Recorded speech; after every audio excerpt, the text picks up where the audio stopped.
चलिए, good morning. क्या पढ़ना है आज से? पंचायती राज है ना। इस समय अभी करंट का टॉपिक भी चल रहा है ना। सब जगह वहां का क्या आरक्षण का मुद्दा है, क्या क्या है, सब डिस्कस करेंगे ना। पहले अपन उसकी पृष्ठभूमि देख लें, उसका बैकग्राउंड देख लें कि कैसे शुरुआत हुई, पंचायती राज का कॉन्सेप्ट कैसे आया इस देश में, है ना। फिर उसके बाद मध्य प्रदेश में क्या है, मध्य प्रदेश से कैसे क्वेश्चन बनते हैं, कौन कौन सी कमेटी या समिति जो है जो पंचायती राज के लिए काम करी है और उनके लिए इंप्लीमेंट कर रही है। फिर उसके बाद जो करंट में अभी चर्चा में चल रहा है, क्या विषय, कहाँ पे डायरेक्ट चुनाव होने शुरू हो गए, कहाँ पे अप्रत्यक्ष या प्रत्यक्ष अप्रत्यक्ष चुनाव में क्या चेंजेस किया गया है, कौन सा संविधान संशोधन के तहत इनको लाया गया है और क्या है। बहुत इंपॉर्टेंट टॉपिक है। आपका कोई भी एग्जाम देखिए, वहां पे पंचायती राज आता है। अगर आप छत्तीसगढ़ में भी एग्जाम देंगे, ये यूपी में भी, तो स्पेशल वहां पे इसके लिए पूरा चैप्टर है। और मध्य प्रदेश की भी बहुत सी एग्जाम में अलग से सीधे टॉपिक दिया जाता है, संविधान का एक पार्ट निकाल के, पंचायती राज, क्योंकि बहुत इंपॉर्टेंट है ये, है ना। तो इसको चलिए अपनी शुरुआत करते हैं, ठीक है। लिखिए सबसे पहले पंचायती राज व्यवस्था, मध्य प्रदेश पंचायती राज व्यवस्था। मध्य प्रदेश पंचायती राज राज व्यवस्था, ठीक है। देखिए इसकी सबसे पहले जो शुरुआत होती है, अगर हमने एंशियंट टाइम में देखा जाए, तो जो पंचायती राज व्यवस्था की बात होती है, तो एक साम्राज्य था साउथ में जिसका नाम है चोल डायनेस्टी, है ना। ये चोल आपको देखने मिलेंगे, चोल, एक चोल वंश देखने मिलेगा आपको साउथ में, जिसकी स्थापना कौन करता है, कोई बताएगा? इसको स्टैब्लिश करता है कौन? विद्यालय, पूछा जाता है। विद्यालय, एंशियंट से क्वेश्चन आते हैं तो पूछते जाते हैं किसके संस्थापक कौन थे? विद्यालय, है ना, जिसने अपनी राजधानी बनाई थी तंजौर। और जो बृहदेश्वर मंदिर आपने सुना होगा, वो भारत का एकमात्र ग्रेनाइट से बना हुआ मंदिर है। क्वेश्चन आता है, ठीक है। यूनेस्को की लिस्ट में भी शामिल है, ठीक है। बृहदेश्वर मंदिर, राज प्रथम जैसे यहाँ पे राजा हुए हैं, ठीक है। तो इस वंश में सबसे पहले स्थायी स्वशासन की बात की जाती है। स्थानीय स्वशासन, स्वशासन मतलब लोकल गवर्नेंस कहते हैं इसको इंग्लिश में, लोकल गवर्नेंस। तो हमें प्राचीन समय में या एंशियंट समय में चोल वंश में स्थायी स्वशासन देखने मिलता है। सीधे क्वेश्चन आ चुका है कि प्राचीन समय में स्थायी स्वशासन व्यवस्था किस वंश में चलती थी, तो आप क्या बोलोगे? चोल डायनेस्टी है। इंग्लिश में अगर अपन कहें तो चोला डायनेस्टी भी कहते हैं। ये साउथ में थी, ठीक है। इसके संस्थापक कौन थे? विद्यालय। समझ में आ रहा है ना। कालूज और करंज मैं जब आपको पढ़ाऊंगा इंडियन हिस्ट्री, तब बताऊंगा आपको ऐसी ऐसी करेंसी चली थी। जो कांस की मूर्ति नतक की थी, वो भी कहां पे मिली थी? चोल वंश में मिली थी, ठीक है। तो स्थानीय स्वशासन सबसे पहले हमें कहां देखने मिलता है? चोल वंश में। समझ में आया? स्थानीय स्वशासन क्या होता है? मतलब जमीन स्तर पर, नीचे स्तर पर वहां पे विकास करना, ठीक है। ग्राम पंचायत जैसे होती है, छोटे छोटे जो होते हैं ना, तालुकात, इसी को तालुक कहते हैं, कहां पे? यूपी में। तो छोटे छोटे स्तर में होते हैं ना, जैसे ग्राम पंचायत, नगर पालिका, नगर स्तर, जो इस छोटे छोटे स्तर में होते हैं, उन्हीं को हम एक शब्द में बोलते हैं स्थायी स्वशासन। इसे बोलते हैं लोकल गवर्नेंस। समझ में आ रहा है? इसके बाद बीच में कोई कुछ नहीं किया। फिर एक आते हैं जो लॉर्ड रिपन, जो गवर्नर जनरल रहते हैं। 1882 की बात हो जाती है, 1882 में। इस समय भारत का गवर्नर जनरल रहते हैं कौन? भारत का गवर्नर जनरल कौन रहते हैं, बताइए, बोलिए।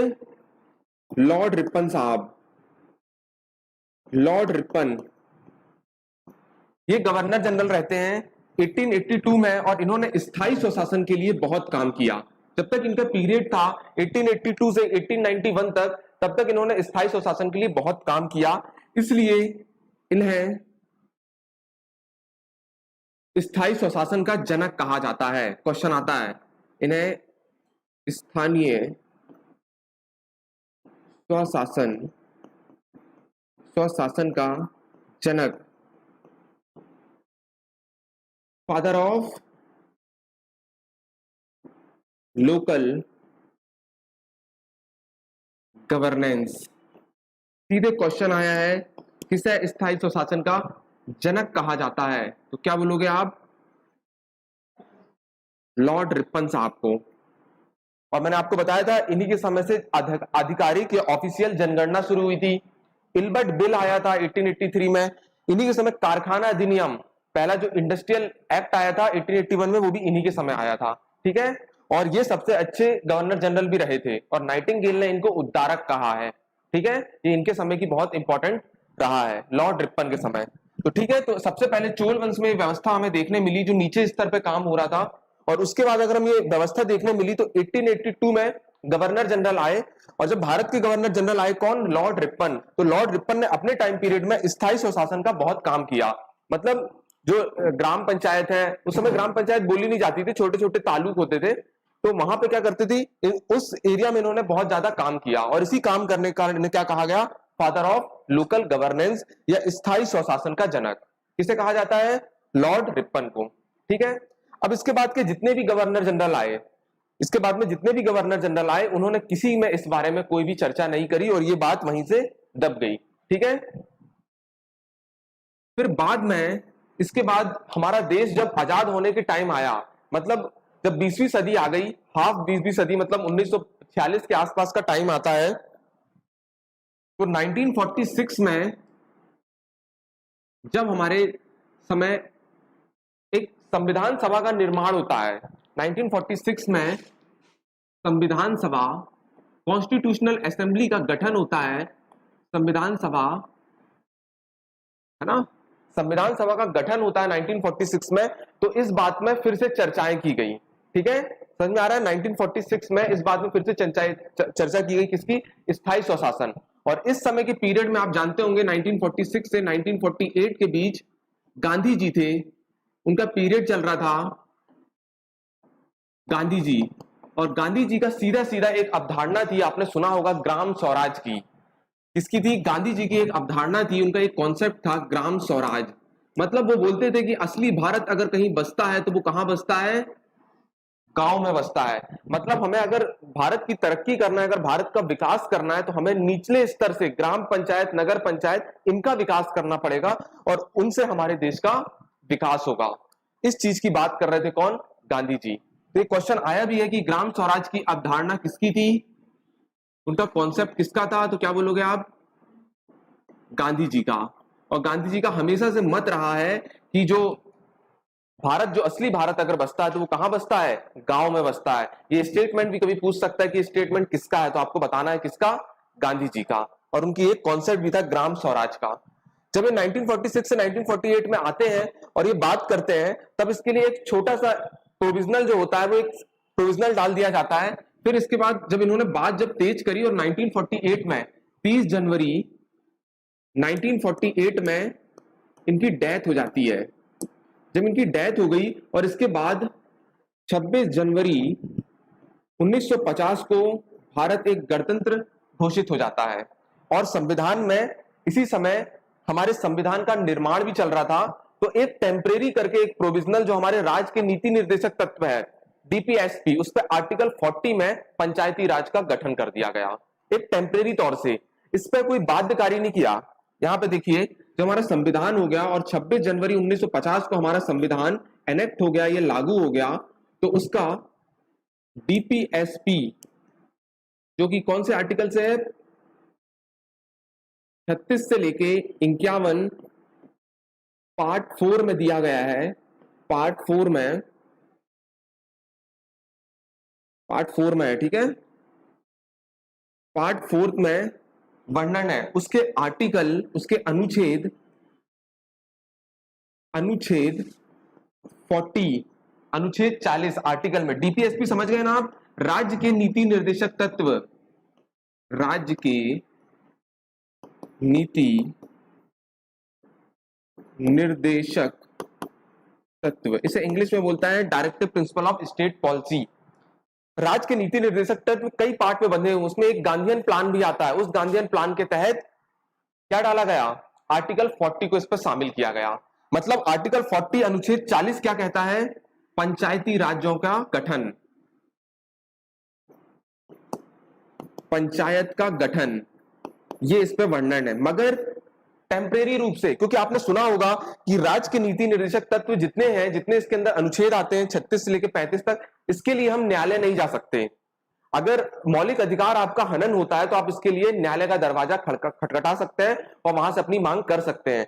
मगर ये किसके लिए होता है? कल्याणकारी योजनाओं के लिए यहाँ पे आर्टिकल रखा गया है। ठीक है, तो जब यहाँ पे पंचायती राज का गठन किया गया, जब यहाँ पे संविधान बन रहा था, तो अनुच्छेद 40 में एक टेम्परेरी तौर से उन्होंने क्या करा, एक प्रावधान दे दिया और बोला कि पंचायत का गठन होगा, मगर ये राज्यों के ऊपर डिपेंड रहेगा कि राज्य इसको गठन कर भी सकते हैं और नहीं भी कर सकते, मतलब बाध्यकारी नहीं है। समझ में आ रहा है? इसके लिए किसी को बाध्यकारी नहीं किया जा सकता, बाध्यकारी नहीं किया जा सकता। ये राज्यों के ऊपर पावर है ना? समझ में आ रहा है? राज्यों के ऊपर पावर है कि आप पंचायती राज का गठन कर भी सकते हैं और नहीं भी कर सकते। ठीक है, तो इस तरह का प्रावधान बनाया गया, सिर्फ एक टेम्परेरी अनुच्छेद जोड़ दिया गया किस पे? अनुच्छेद 40 में। क्लियर हो रहा है? तो आपसे क्वेश्चन पूछेगा, राज्य के नीति निर्देशक तत्व, directive principle of state policy के किस अनुच्छेद में पंचायती राज्यों का गठन है? बताइए कहां पर है? अनुच्छेद 40 में है। ठीक है, और ये गांधीयन प्लान के अनुसार आता है। ठीक है, समझ में आ रहा है? आ रहा है कि नहीं आ रहा है? आया यहां तक? अब इसके बाद क्या हुआ? पंचायती राज का गठन हुआ, तो यहाँ पे बाध्यकारी अभी नहीं किया गया, अभी कोई संवैधानिक दर्जा नहीं दिया गया, अभी कुछ नहीं किया गया। जिन राज्यों को अगर है तो वो अपने राज्यों में पंचायत का गठन कर सकते हैं, अन्यथा नहीं कर सकते। हम कोई बाध्यकारी नहीं कह सकते, हम ना ही न्यायालय जा सकते, क्योंकि इसको कहां पे जोड़ा गया? राज्य के नीति निर्देशक तत्व में। यहां तक की बात समझ में आई? इसके बाद क्या हुआ? जब हमारा संविधान लागू हो गया, तो जब संविधान लागू हो गया तो पहले, अच्छा एक और समझ लीजिए, ये वाला जो कॉन्सेप्ट है, पूछा जाता है राज्य के नीति निर्देशक तत्व किस देश से हमने बोरो लिया है, किस देश से हमने बोरो किया है? बताइए, कोई बताएगा? आयरलैंड। कौन सा? आयरलैंड। एक देश है आयरलैंड, वहां से हमने डीपीएसपी लिया है। और आयरलैंड ने भी कहां से लिया है अगर पूछेगा तो बता दीजिए, स्पेन। स्पेन की कैपिटल मैड्रिड है। ठीक है, यूरोप में आपको देखने मिलेगा ये देश, स्पेन और पुर्तगाल आसपास लगे हुए देश हैं। ठीक है, पेड्रो संचेज जी यहाँ के प्रेसिडेंट हैं। ठीक है, तो डीपीएसपी हमने कहां से लिया? तो आयरलैंड ने। और आयरलैंड ने कहां से लिया था? स्पेन से। क्वेश्चन आता है ये, है ना? इतनी बात समझ में आई? अब जब हमारा देश आजाद हो गया, संविधान बन गया और संविधान लागू हो गया, किस दिन हुआ था संविधान लागू? 26 जनवरी 1950। जब हमारा संविधान लागू हो गया, और जब लागू हो गया तो इस देश के प्रथम पीएम बनते हैं कौन? पंडित जवाहरलाल नेहरू। चाचा नेहरू के नाम से भी जाना जाता है। टुवर्ड्स फ्रीडम इनकी बायोग्राफी है, लिख लीजिए, किसी किताब में नहीं मिलेगा। टुवर्ड्स फ्रीडम इनकी बायोग्राफी है, सॉरी ऑटोबायोग्राफी है। टुवर्ड्स फ्रीडम किसकी? और इन्होंने क्या लिखा है? Discovery of India, glimpse of world history, विश्व इतिहास की एक झलक, इनकी किताब है ये। लिख लीजिए, पंडित जवाहरलाल नेहरू भारत के प्रथम क्या बनते हैं? प्रधानमंत्री बनते हैं। और इन्होंने एक अमेरिका गए थे, और अमेरिका जब गए थे इन्होंने, तो एक कॉन्सेप्ट वहां पे देख के आया, क्या? सामुदायिक विकास कार्यक्रम। इन्होंने अमेरिका में एक कार्यक्रम देख के आया जिसका नाम था सामुदायिक विकास कार्यक्रम। कम्युनिटी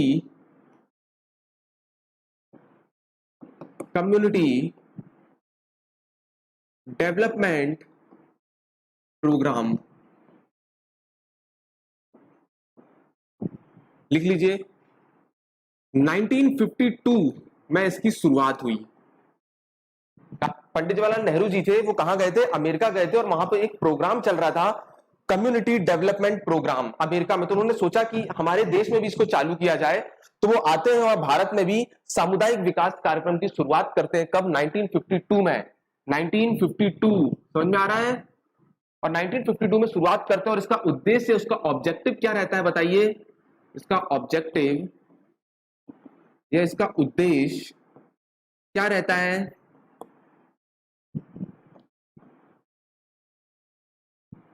ग्रामीण स्तर का विकास करना। क्वेश्चन आया है, किस लिए बना था ये? ग्रामीण स्तर का विकास करना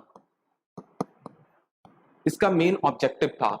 और पंडित जवाहरलाल नेहरू इसको क्या करते हैं? इंप्लीमेंट कर देते हैं। और जैसे इसको चालू कर देते हैं, तो क्या होता है कि 1952 में हमारा देश उस समय नया नया आजाद हुआ था, तो जितने भी अधिकारी, जो वर्ग के लोग रहते हैं, जो ऑफिसर रहते हैं, वो सब ब्रिटिश थे। तो क्या करे? इसमें बहुत ज्यादा पैसे का गबन कर दिया। पूरे पैसे को लोग ने क्या करे, गबन कर दिए। क्योंकि आपने सुना होगा कि सबसे ऊपर जब जब ये कॉन्सेप्ट चल रहा था तो सबसे ऊपर क्या आती है, सरकार। सरकार ये पैसे रिलीज करती है, गवर्नमेंट, समझ में आ रहा है। और इससे पैसे किससे आते हैं, ब्यूरोक्रेट्स के पास आते हैं, नौकरशाह, आईएएस आईपीएस नौकरशाह कहते हैं, ये अपन इनको इंग्लिश में ब्यूरोक्रेट्स कहते हैं, ठीक है। और इनके बाद जो पैसा पहुंचता है वो कहां पहुंचता है, सामुदायिक विकास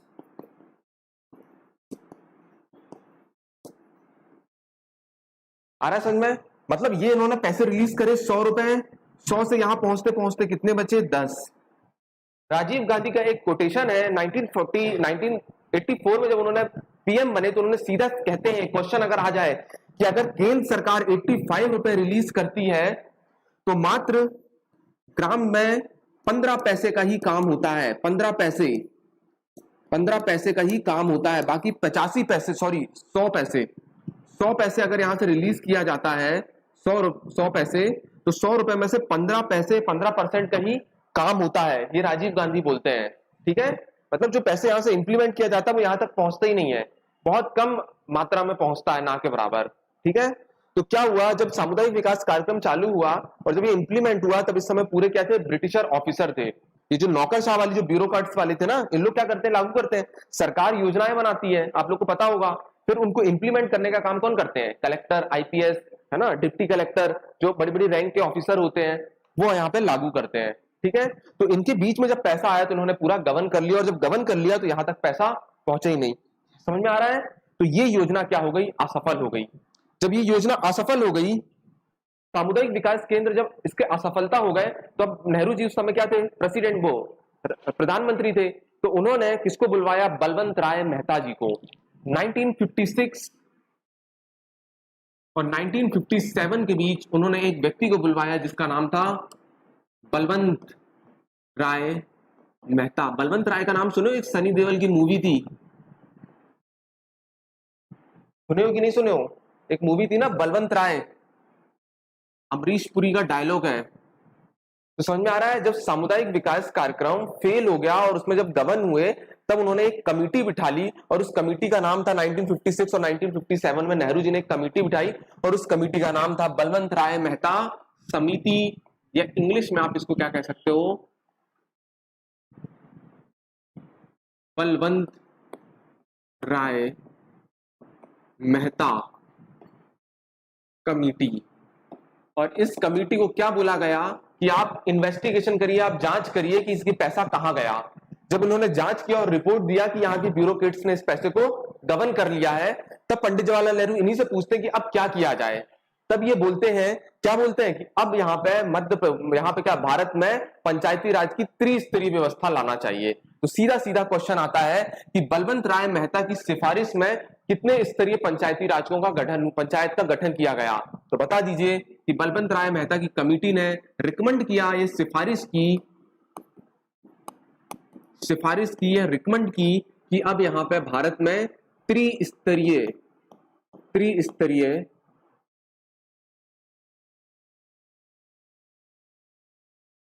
व्यवस्था शुरू की जाए, मतलब 3 टायर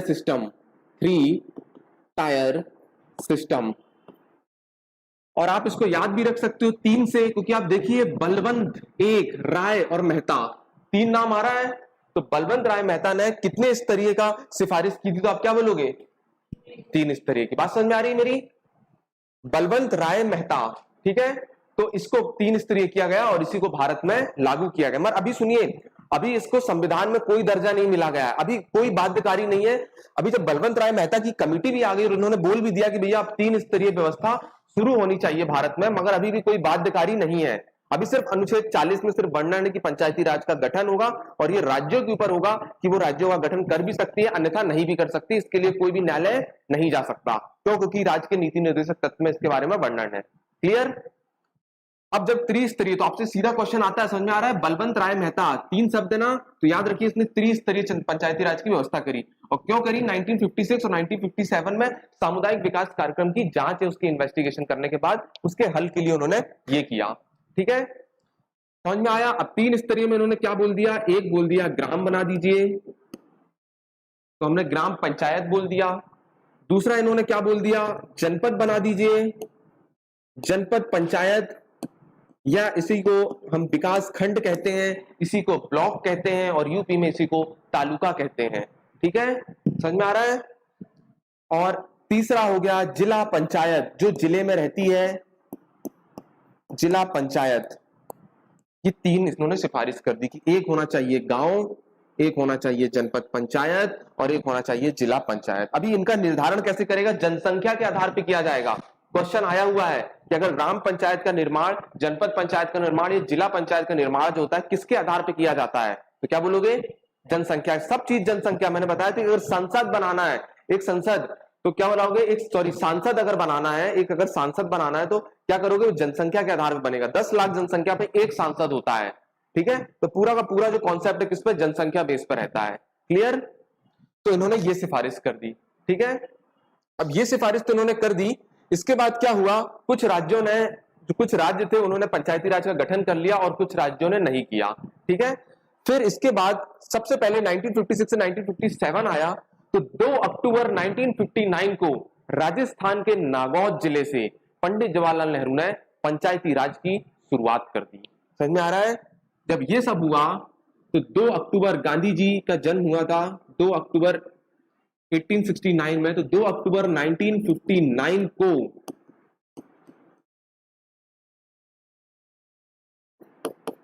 नागौद, जिला नागौद, राजस्थान से इसकी शुरुआत मानी जाती है। और किसने किया था, कौन थे, पंडित जवाहरलाल नेहरू ने। समझ में आया?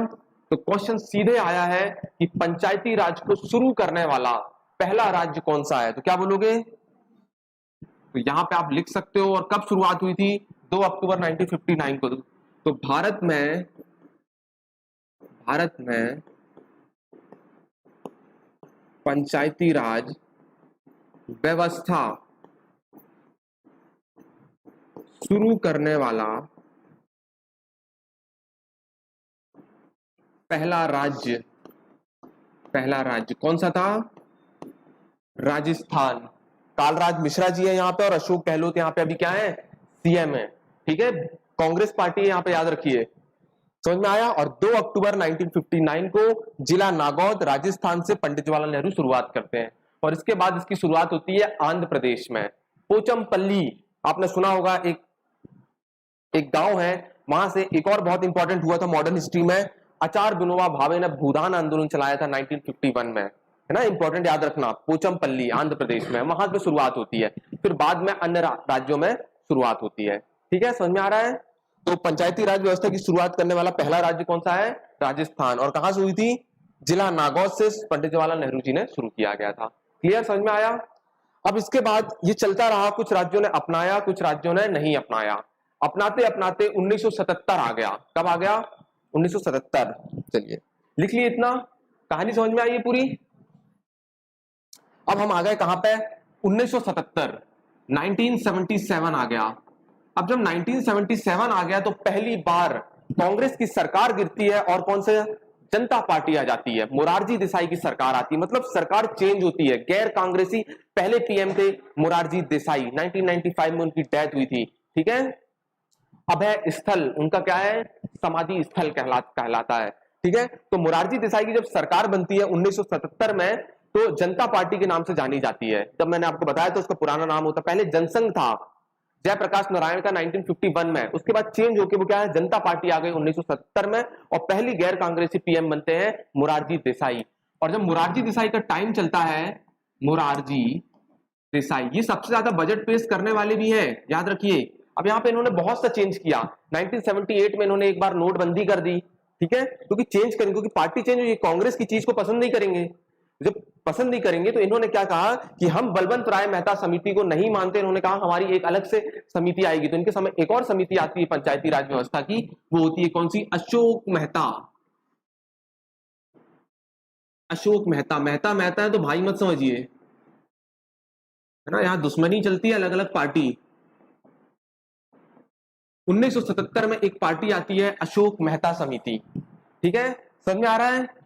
अशोक मेहता कमेटी आती है क्योंकि पार्टी चेंज हुई थी और ये उनकी चीज तो मान ही नहीं सकते, जो बलवंत राय मेहता कमेटी की बात चलती आ रही थी। इन्होंने बोला हम अपनी कमेटी अलग से बनाएंगे और सब कुछ अलग करेंगे। बहुत सी चीज इन्होंने चेंज किया था यहाँ पे, ठीक है, जनता पार्टी को, कि पहली बार सरकार आई थी इनकी, ठीक है।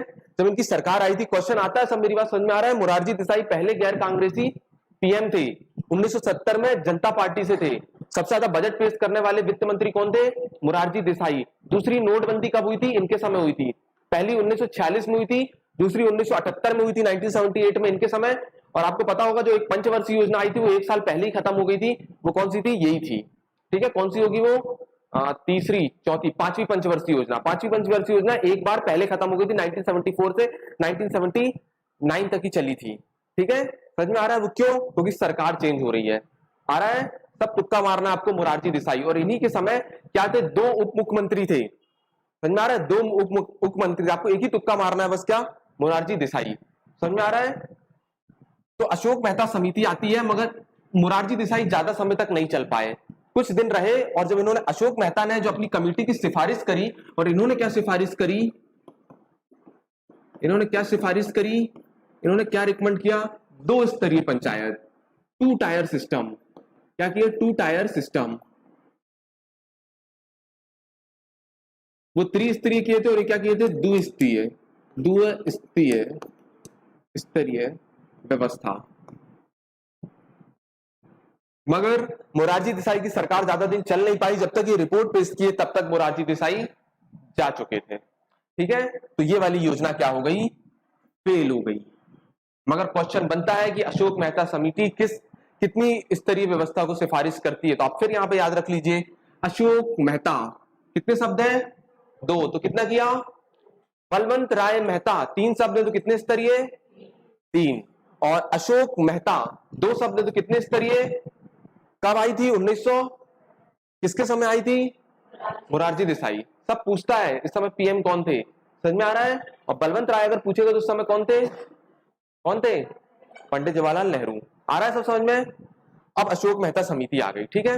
अब जब यहाँ पे अशोक मेहता समिति फेल हो गई और फिर से जब कांग्रेस आ जाती है, तब इसके बाद अब कुछ कमिटी और आई। एक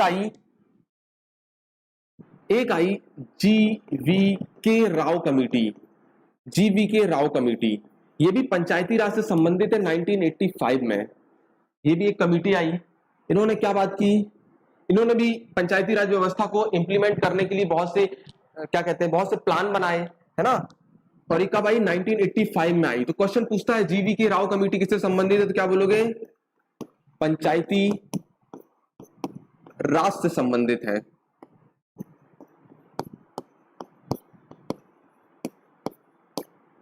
ठीक है। और इसके बाद एक जो बहुत इंपॉर्टेंट कमेटी आई जिसका नाम है सिंघवी कमेटी। सिंघवी कमेटी या समिति लिख लीजिए, हिंदी में समिति बोलते हैं। ये 1986 में आई। जिन्होंने क्या बोला? जिन्होंने 73वां, जो अभी आगे आएगा, 73वां संविधान संशोधन को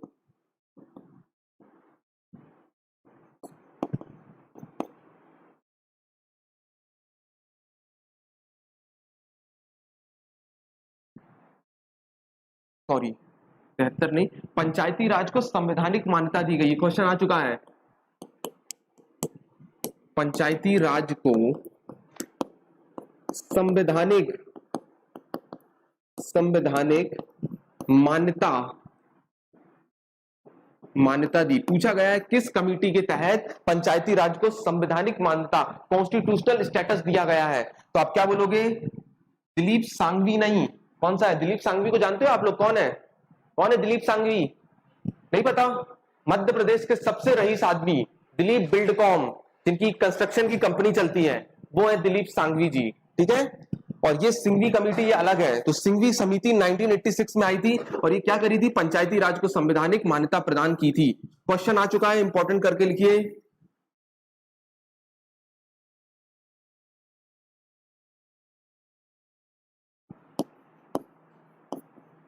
में आई थी, ठीक है। इसके बाद जब ये समय जब आ गया, और जब ये समय आ गया तो यहाँ पर राजीव गांधी जी आ गए।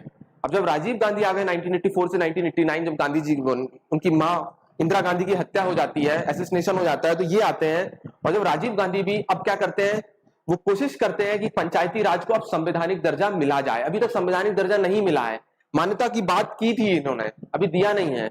अभी कोई संविधान में जब तक कोई चीज वर्णन नहीं, कोई आर्टिकल नहीं है, कोई कुछ है नहीं, तो कैसे मान लें? समझ में आ रहा है? सिर्फ गठन की बात की गई थी, वो भी राज्य की बाध्यकारी थी और नहीं थी। तो राजीव गांधी जी आते हैं, और राजीव गांधी के समय राजीव गांधी सबसे युवा पीएम रहे हैं इस देश के, है ना। पेरम्बूर में इनकी डेथ हो गई थी। राजीव गांधी ने 64वां संविधान संशोधन लाया, संविधान संशोधन लाया। कब लाया? 1989 में लाया। और ये इसलिए लाए थे, उन्होंने बोला था कि अब हम पंचायती राज को एक संवैधानिक दर्जा दे दें। मगर क्या हुआ, तो उसमें 2 सदन होते हैं, तो लोकसभा में तो ये पास हो गया, मगर राज्यसभा में क्या हो गया? फेल हो गया। समझ में आया? जब उन्होंने लाए तो लोकसभा जो होती है, जनता की सदन, वहां पे क्या हुआ? ये पास हो गया, लोग ने बहुमत दे दिया। मगर जो हमारी राज्यसभा होती है, राज्यसभा में क्या हुआ? ये फेल हो गया। और इसके तहत यहाँ पे मगर एक कोशिश थी इनकी, ठीक है, और यहाँ पे क्या हो गया? ये फेल हो गई। तो पूछता है 64 संविधान संशोधन 1989 किससे संबंधित है? तो आप क्या बोलोगे? पंचायती राज से। और उस समय इस देश के पीएम कौन थे? तो राजीव गांधी थे। ठीक है, समझ में आया? यहां तक की पूरी कहानी आई समझ में? अब जब इनका समय चला गया, तब इसके बाद 1991 में नरसिम्हा राव की सरकार बनती है। और नरसिम्हा राव की सरकार के लिए 73 कॉन्स्टिट्यूशनल अमेंडमेंट 1992 को पंचायती राज के बारे में बात की गई, और उस समय वहां पे संवैधानिक दर्जा दे दिया गया। ठीक है, अगला देखिए। अब हम आ जाते हैं कहां पे? पीवी नरसिम्हा, पीवी नरसिम्हा राव जब पीएम रहते हैं, तो इनके समय 73वां, बहुत इंपॉर्टेंट है, 73वां संविधान संशोधन, संविधान संशोधन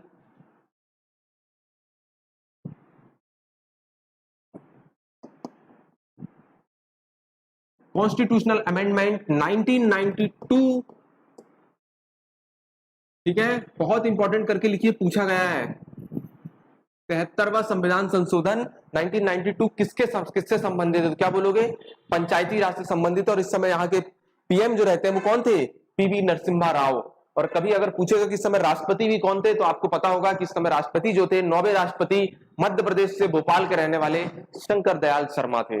लिख सकते हैं, इस समय जो राष्ट्रपति थे, राष्ट्रपति कौन थे? मध्य प्रदेश के भोपाल के कौन? शंकर दयाल शर्मा।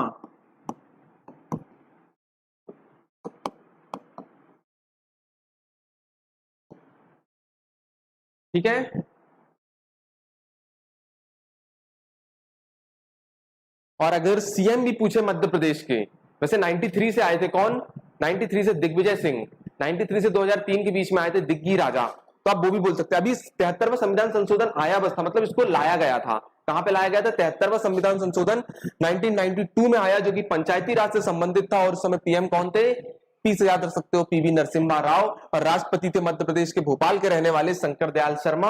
और मध्य प्रदेश के सीएम थे कौन? या आएगा तो सुंदरलाल पटवा आएगा, उनके पहले थे। या अगर पूछेगा तो क्या? दिग्विजय सिंह थे। ठीक है, समझ में आया? ये आया। अब ये आया तो आपको पता होगा, जब कोई भी संविधान संशोधन होता है तो वो पहले लोकसभा से पास होता है, फिर राज्यसभा से पास होता है, या राज्यसभा से पास होता है, फिर लोकसभा से पास, मतलब दोनों सदन से पास होता है, तो हम उसको क्या बोलते हैं? विधेयक, बिल बोलते हैं। और जब बिल होता है, फिर उसको कहां पर? राष्ट्रपति के पास भेजा जाता है, और राष्ट्रपति अपनी हस्ताक्षर करता है, और उसके बाद वो अधिनियम बन जाता है, और उस अधिनियम के बाद वो देश में लागू हो जाता है। मतलब जब वो हस्ताक्षर करता है तो एक सरकारी एक फॉर्मेलिटी होती है, एक अधिसूचना और एक सरकारी पत्र होता है जिसको बोलते हैं गजट। उस गजट में आप कोई भी संविधान संशोधन अगर खोलोगे, कोई भी संविधान संशोधन नेट में सर्च करना, और उस पर आप खोलोगे तो आपके ऊपर लिखा रहेगा गजट पत्र। ठीक है, समझ में आया मेरी बात? कि लोकसभा होती है, राज्यसभा, अपर सदन, लोअर सदन जो होती है, उससे जब बिल पास होता है तो हम उसको विधेयक बोल देते हैं। राष्ट्रपति अगर इसको नेग्लेक्ट कर दे क्योंकि उसके पास शक्ति है, तो वो बिल ही बन के रह जाता है। और जब उसको जाता है और राष्ट्रपति उसको साइन कर देता है, तो वो क्या बन जाता है? अधिनियम, एक्ट बन जाता है। और जब एक्ट बन जाता है तो उसको एक सरकारी फॉर्मेलिटी में, एक अधिसूचना, एक गजट पत्र में पेश किया जाता है और उसके तहत भारत में लागू कर दिया जाता है और उसको सभी राज्यों को मानना अनिवार्य कंपलसरी रहता है। और उसी तरह यहाँ पर राष्ट्रपति के हस्ताक्षर होते हैं। राष्ट्रपति मतलब शंकर दयाल शर्मा के हस्ताक्षर होते हैं। कब होते हैं इनके हस्ताक्षर? 20 अप्रैल 1993 और भारत में लागू होता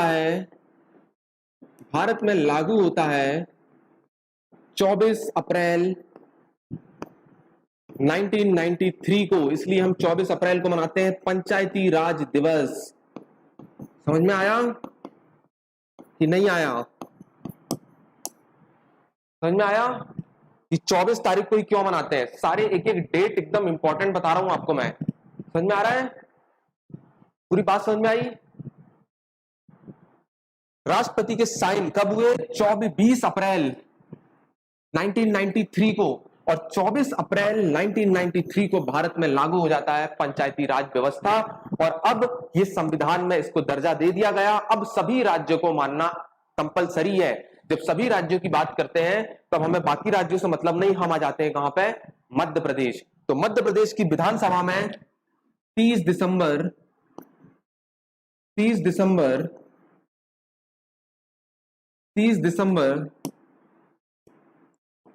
1993 को मध्य प्रदेश विधानसभा में रखा जाता है इसको, ठीक है। और 24 जनवरी 1994 को राज्यपाल के हस्ताक्षर होते हैं। कौन से राज्यपाल? मध्य प्रदेश के राज्यपाल, ठीक है। और 25 जनवरी वोटर्स दिवस, मतदाता दिवस 1994 को मध्य प्रदेश में लागू हो जाता है। बहुत इंपॉर्टेंट डेट है, सारी क्वेश्चन आए हुए हैं।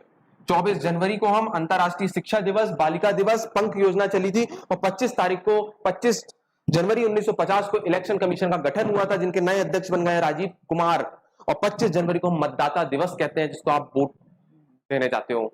और इस दिन मध्य प्रदेश में लागू हो जाता है पंचायती राज, और सभी राज्यों में इसको बनाने का बाध्यकारी हो गया। अब संविधान स्टेटस मिल चुका है। क्लियर? यहां तक समझ में आई बात? लिख लीजिए सब। आई पूरी कहानी समझ में कि नहीं आई?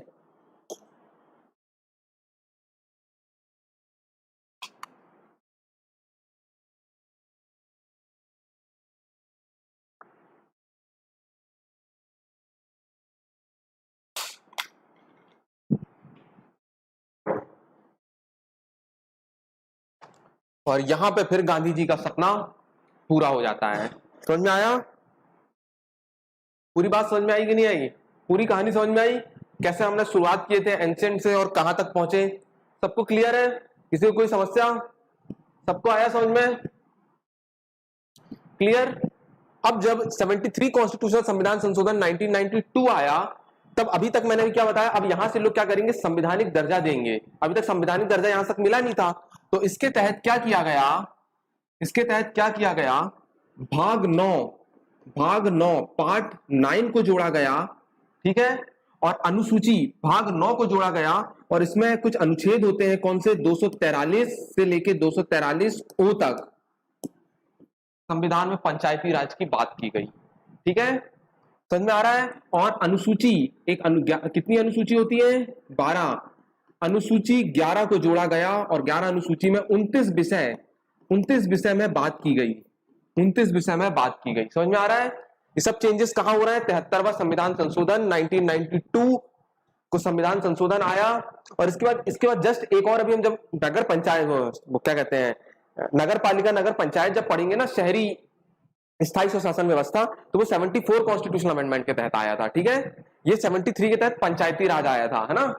बहुत इंपॉर्टेंट है, अभी करंट में बहुत चल रहा है ये, है ना। यहां से क्वेश्चन बनने के 100% डेफिनेटली चांसेस हैं। समझ में आ रहा है? तो 73वां संविधान संशोधन के तहत क्या किया गया? भाग 9 जोड़ा गया। समझ में आ रहा है? कौन सा भाग जोड़ा गया? भाग 9, जो 243 से लेकर 243 ओ तक, इस पर अनुच्छेद में सिर्फ पंचायती राज के बारे में वर्णन है। और ये भाग 9 लिख लीजिए, क्वेश्चन आया हुआ है। ये जो हमारे कितने भाग हैं? 22 भागों में सबसे बड़ा भाग है, सबसे बड़ा भाग है, सबसे बड़ा भाग है, लिख लीजिए सबसे बड़ा भाग है। अब मैं इसके अंदर के आर्टिकल भी बताऊंगा अभी आपको, 243 से 243 ओ तक, और इसके तहत एक अनुसूची भी जोड़ी गई, 11वीं अनुसूची, जिसपर 29 विषयों की बात की गई है। और इसमें क्या किया गया, इसमें महिलाओं के लिए 33% आरक्षण की व्यवस्था की गई है, 33% रिजर्वेशन 1/3। कब? 73वां संविधान संशोधन, 1/3 रिजर्वेशन, 1/3 रिजर्वेशन, ये आरक्षण की व्यवस्था की गई है। किसके लिए? महिलाओं के लिए, महिलाओं के लिए, ठीक है। बहुत अच्छे से कर लीजिए, बहुत अच्छे से पढ़ा रहा हूं मैं आपको, ये बहुत अभी चर्चित में है ना। अभी तो आप जानते ही हैं, आचार संहिता मॉडल ऑफ कंडक्ट लग चुकी है मध्य प्रदेश में, ठीक है। समझ में आ रहा है? 1/3, 1/3 समझ जाओगे ना, 33%, ठीक है। और इसके तहत अगला अगला क्वेश्चन लिखिए कि 73वां संविधान संशोधन लागू करने वाला पहला राज्य बना कौन? मध्य प्रदेश। जबकि पंचायती राज को शुरू करने वाला पहला राज्य था राजस्थान, मगर 73वां संविधान संशोधन को लागू करने वाला पहला राज्य बना था मध्य प्रदेश, और महिलाओं को आरक्षण देने वाला पहला राज्य बना था मध्य प्रदेश। लिखिए, क्वेश्चन आ चुका है, 73वां संविधान संशोधन करने वाला पहला राज्य कौन सा था? हिंदुस्तान का दिल मध्य प्रदेश, ठीक है। और महिलाओं को आरक्षण देने वाला, महिलाओं, अभी मैं बताऊंगा किस आर्टिकल के तहत महिलाओं को आरक्षण मिलता है। महिलाओं को आरक्षण देने वाला, सॉरी, देखिए महिलाओं को आरक्षण भी समझिए, 73वां संविधान संशोधन के तहत महिलाओं को 33% आरक्षण मिला, तो सभी राज्यों में मिलेगा।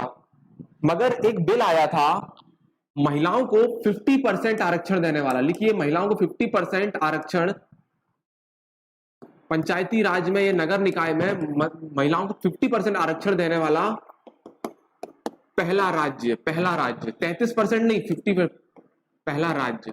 क्यों 50%? क्योंकि 110 बिल आया था, एक 110 विधेयक आया था एक 2009 में, जिसके तहत क्या किया गया था, महिलाओं को 50% आरक्षण की व्यवस्था की गई थी, ठीक है। और ये 50% आरक्षण के लिए देखिए एक पंचायती राज अधिनियम भी आया था, इंपॉर्टेंट करके लिखिए, पंचायती राज अधिनियम, ये मैंने आपको बताना भूल गया, एक पंचायती राज अधिनियम आया था 1962, इंपॉर्टेंट करके लिखिए, पंचायती राज अधिनियम एक्ट 1962 में आया था। और दूसरा पंचायती राज अधिनियम 2007 आया था, जिसमें महिलाओं को 50% आरक्षण की बात की गई थी। ये सब इंपॉर्टेंट करके लिखिए, बहुत इंपॉर्टेंट है,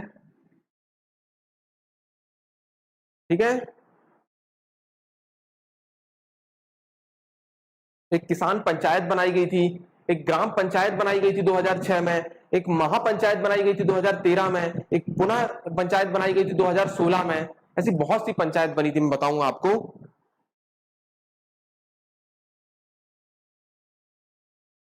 आया समझ में क्या क्या चेंज हुआ था? 73वां संविधान संशोधन लागू करने वाला पहला राज्य मध्य प्रदेश, और महिलाओं को 50% आरक्षण, ना कि 33 कब लागू हो गया? तो 73 कॉन्स्टिट्यूशन अमेंडमेंट 1992 में, पर वो पूरे देश में लागू हो गया था, ठीक है। मगर 50%, महिलाओं को 50% आरक्षण देने वाला पहला राज्य था, वो कौन सा था? मध्य प्रदेश।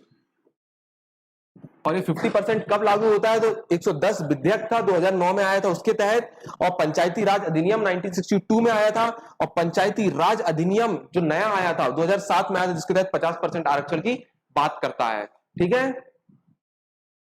और एक और लिख लीजिए,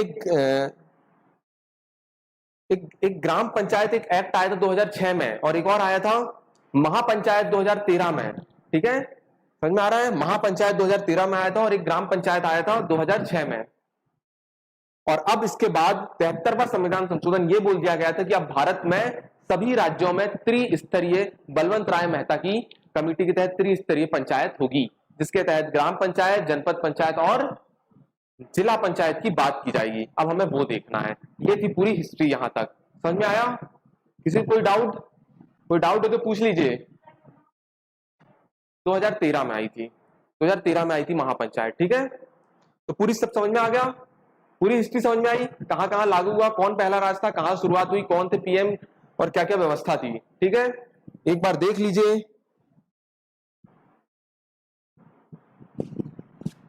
क्या देखे थे हमने। सबसे पहले हमने देखा था कि इसकी सबसे पहले अगर शुरुआत देखी जाए तो कहां देखी गई थी, मध्य प्रदेश में पंचायती राज व्यवस्था की बात कर रहे थे हम। तो सबसे पहले चोल वंश में विद्यालय के समय स्थायी स्वशासन को हमें देखने को मिलता है। स्थायी स्वशासन के बाद 1882 का समय आता है और उस समय भारत के गवर्नर जनरल होते हैं लॉर्ड रिपन, और लॉर्ड रिपन के समय स्थायी स्वशासन का जनक भी कहा जाता है इनको, और इनके समय कुछ काम होता है। ठीक है, जब इनका काम हो गया तो इनके बाद हम सीधे कहां पहुंच गए, 1946। 1946 में जब संविधान सभा का निर्माण हो रहा था उस समय इसमें चर्चा चलती है। कब आया था संविधान सभा भारत में, कॉन्स्टिट्यूशन अमेंडमेंट भारत कब पहुंचा, कोई बताएगा? 15 मार्च, उपभोक्ता दिवस मनाते हैं, 1946 को पहुंचा था। और इसके अध्यक्ष थे, कौन थे? 3 लोग आए थे ना, पैट्रिक लॉरेंस, अलेक्जेंडर और क्रिप्स। जो अध्यक्षता की थी वो कौन करी थी? क्रिप्स की थी। कैबिनेट मिशन कहते हैं इसको, कैबिनेट मिशन, समझ में आ रहा है? कैबिनेट मिशन जो भारत में आया था 15 मार्च 1946 में, क्रिप्स, कैबिनेट से सी से याद रख सकते हो, क्रिप्स उसके हेड थे और पैट्रिक लॉरेंस और अलेक्जेंडर थे। उसके तहत संविधान सभा बनाया गया था। 9 दिसंबर को पहली मीटिंग डिसाइड की गई थी, 389 वोटिंग हुई थी। ठीक है, चलिए उसके बाद 1948 में गांधी जी जब तक रहे तब इन्होंने ग्राम स्वराज की अवधारणा दी और 30 जनवरी 1948 को उनकी डेथ हो गई। और जब संविधान लागू हुआ तब उस समय पहले जो बनते हैं प्रधानमंत्री बनते हैं पंडित जवाहरलाल नेहरू, उन्होंने क्या किया, कुछ प्रावधान करते हैं और डीपीएसपी में क्या करते हैं, आर्टिकल 40 में पंचायती राज का गठन की बात करते हैं, मगर ये बाध्यकारी नहीं था। समझ में आ रहा है? और डीपीएसपी जो है वो 36 से 51 में दिया गया है, पार्ट 4 में दिया गया है और राज्य के नीति निर्देशक तत्व में आता है, जिसका कॉन्सेप्ट हमने कहां से लिया है, आयरलैंड, और आयरलैंड ने कहां से लिया है, स्पेन से।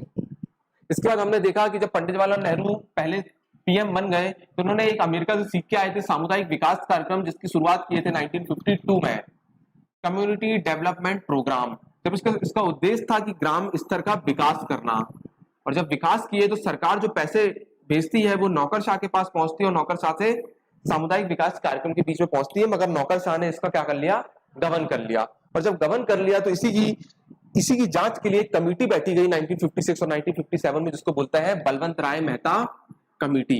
और ये 3 शब्द, मतलब उसने 3 टायर क्या दिया, अवधारणा दी, 3 टायर सिस्टम की धारणा दी। ठीक है, और जब उन्होंने दिया तब क्या हुआ, मैंने बताया था, फिर पंचायती वो, हाँ, जब ये दिया तो फिर 2 अक्टूबर 1959 को जिला नागौद से, राजस्थान से शुरुआत हुई। और कौन करते हैं, पंडित जवाहरलाल नेहरू इनकी शुरुआत करते हैं, 2 अक्टूबर 1959 जिला नागौद। ठीक है, और ऐसा करने वाला भारत का पहला राज्य बन गया, कौन, राजस्थान। ठीक है, इसके बाद हमने देखा कि जब सरकार चेंज होती है और 1977 में किसकी सरकार आती है, मोरारजी देसाई की आती है। जब मोरारजी देसाई की सरकार आती है तो इन्होंने के समय भी एक सिफारिश होती है, अशोक मेहता कमेटी, जो कि फेल हो गई थी क्योंकि सरकार चेंज हो गई थी, मगर सिफारिश करके गए थे 2 स्तरीय व्यवस्था। कैसे याद रखोगे, अशोक मेहता, 2 शब्द है।